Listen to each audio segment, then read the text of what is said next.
किच्छा भी एक शैक्षिक हब है। किच्छा देवभूमि का द्वार है। किच्छा देवद्वार के नाम में एक ऐसा चिकित्सालय बने जो आधुनिक सुविधाओं से लैस हो। चोर को सामने वाला चोर, जब मुख्यमंत्री चुनाव लड़ने के लिए किच्छा आ गए, जब वो मुकाबला नहीं कर पाए, तो मुझे नहीं लगता कि कोई भी व्यक्ति किच्छा में भारतीय जनता पार्टी। नमस्कार मित्रों, सभी को किच्छा की हलचल फेसबुक पेज देख रहे सभी लोगों को नमस्कार। और आज हम बैठे हैं भाजपा युवा मोर्चा के कुमाऊं संयोजक विवेक दीप सिंह के कार्यालय पर, जहां हम उनसे करेंगे तीखे सवाल और पूछेंगे उनसे कि आखिरकार क्यों भारतीय जनता पार्टी किच्छा विधानसभा सीट पर वो भाजपा का टिकट मांग रहे हैं। विवेक दीप सिंह जी, आपका स्वागत है बहुत बहुत। और सबसे पहला सवाल जो जनता जानना चाहती है कि आखिरकार क्यों भाजपा से आप टिकट मांग रहे हैं। नहीं, ऐसा नहीं है कि मैं भारतीय जनता पार्टी से टिकट मांग रहा हूँ। मेरा ये मानना है कि इस बार हमारी पार्टी का उद्घोष आया है कि अब की बार युवा सरकार। उस उद्घोष को सार्थक करने के लिए लोगों ने मुझसे कहा कि अगर युवा सरकार की बात है तो क्षेत्रीय विधायक भी एक युवा होना चाहिए। तो कोई टिकट मांगने की कोई प्रणाली है ही नहीं हमारे यहाँ। हमारे यहाँ तो कमल का फूल ही प्रत्याशी है और कमल का फूल ही टिकट है। पार्टी जिसको टिकट देगी हम उसको चुनाव लड़ाएंगे।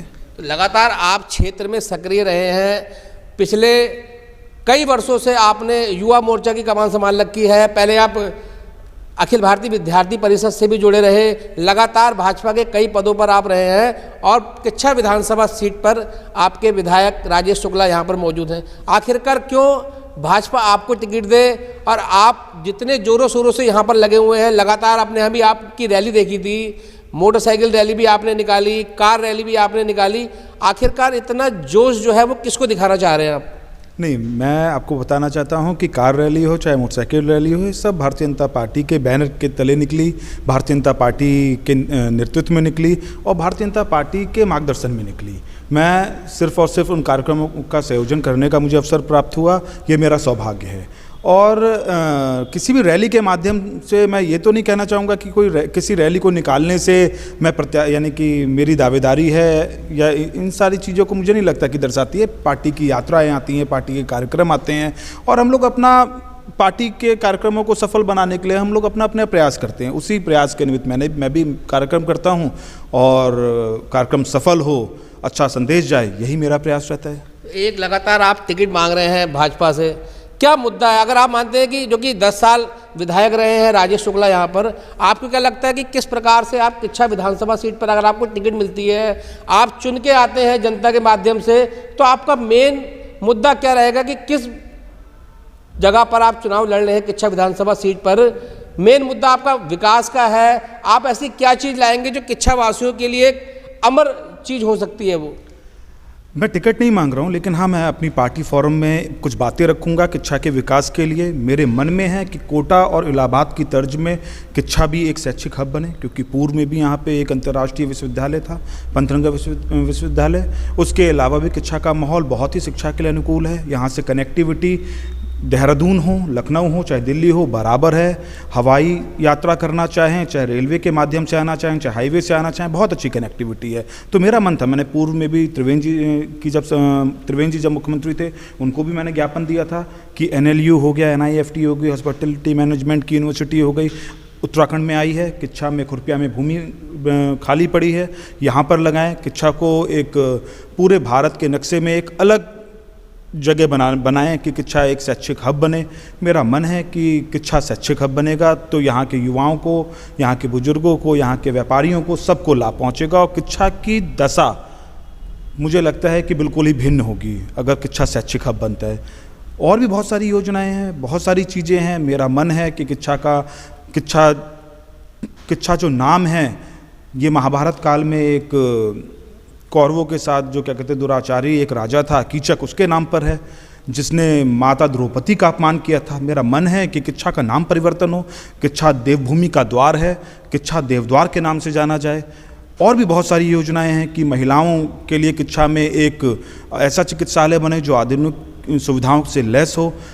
किच्छा में स्पोर्ट्स के लिए स्टेडियम बने, इंडोर स्टेडियम बने, आउटडोर स्टेडियम बने। किच्छा में बहुत सारी अपॉर्चुनिटी है। किच्छा में बहुत बड़ा राजस्व लैंड है। प्रधानमंत्री मोदी जी की भी नज़र किच्छा में है। किच्छा में एम्स आ रहा है, किच्छा में ISBT आ रहा है। बहुत सारी चीज़ें हैं जो किच्छा में हो सकती हैं और आगे भी किच्छा के विकास के लिए बहुत ज़रूरी हैं। एक लगातार विवेक दीप जी मुद्दा चल रहा था, अखबारों की सुर्खियां भी बना रहा कि क्या युवा चेहरे को कमान सौंप सकती है भाजपा किच्छा में, जो कि लगातार युवा चेहरे सामने आ रहे हैं। आप भी युवा चेहरे हैं, विपिन जलोत्रा भी युवा चेहरा है, श्रीकांत राठौर भी युवा चेहरा है, अजय तिवारी को भी युवा चेहरा, तो क्या राजेश शुक्ला जो है वो युवा चेहरे नहीं है? एक तो युवा का, वैसे तो हर व्यक्ति जो विचारों से युवा है वो युवा है, पर अगर आप युवाओं की बात करेंगे तो अंडर 40 ही युवा कहलाएगा। और ऐसा नहीं है कि हाँ, भारतीय जनता पार्टी का इस बार उद्घोष है कि अब की बार युवा सरकार, इसलिए लोग के मन में उत्साह है।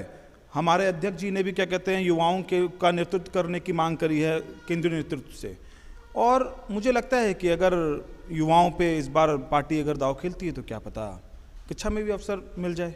एक लगातार मुद्दा चल रहा था, भाजपा के विधायक को घेरने का प्रयास किया गया रोडवेज के मुद्दे पे कांग्रेसियों द्वारा, और लगातार ये कहा गया कि रोडवेज की ज़मीन जो है वो कब्जाई जा रही है भाजपा के कुछ नेताओं द्वारा। सीधा सीधा आरोप विधायक पे भी लगा, उनके कुछ और लोगों पे भी लगा। इसके बारे में क्या कहेंगे आप? ये औरंगजेब का ज़माना नहीं है, ये भारतीय जनता पार्टी की सरकार का ज़माना है, भारतीय जनता पार्टी का ज़माना है। कोई भी, यानी कि कांग्रेस सिर्फ और सिर्फ, कांग्रेस चोर को सामने वाला चोर नज़र आता है।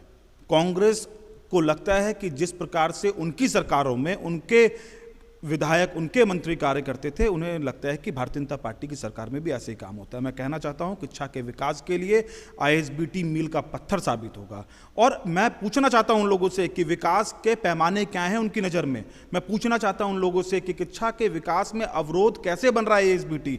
अगर किच्छा का विकास चाहिए तो आईएसबीटी भी आना चाहिए, किच्छा जंक्शन भी बनना चाहिए, किच्छा की कनेक्टिविटी हर तरफ से बढ़नी चाहिए। और अगर आप लोग इसी प्रकार अपने निजी स्वार्थों के चक्कर में बार बार किच्छा में आ रही योजनाओं पे अगर आप विरोध करेंगे तो आप किच्छा के विकास के दुश्मन हैं। किच्छा के विकास के हित के बारे में आप सोचने वाले नहीं हैं। तो अगर किच्छा विधानसभा सीट पर दो पार्टियां मेन मानी जाती हैं, भाजपा और कांग्रेस, आम आदमी पार्टी भी लगातार मैदान में कूद गई है, बसपा से भी नवाब राशिद खान आए हैं। आप क्या मानते हैं, अगर भाजपा से किसी का मुकाबला हुआ तो कौन सी पार्टी होगी जिसका मुकाबला भाजपा से होगा?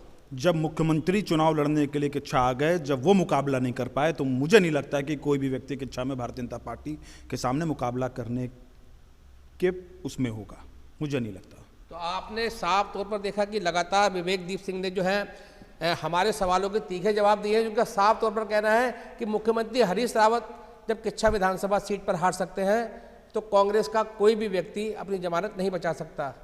अपने सहयोगी रंजीत सिंह के साथ विकास दावड़ा।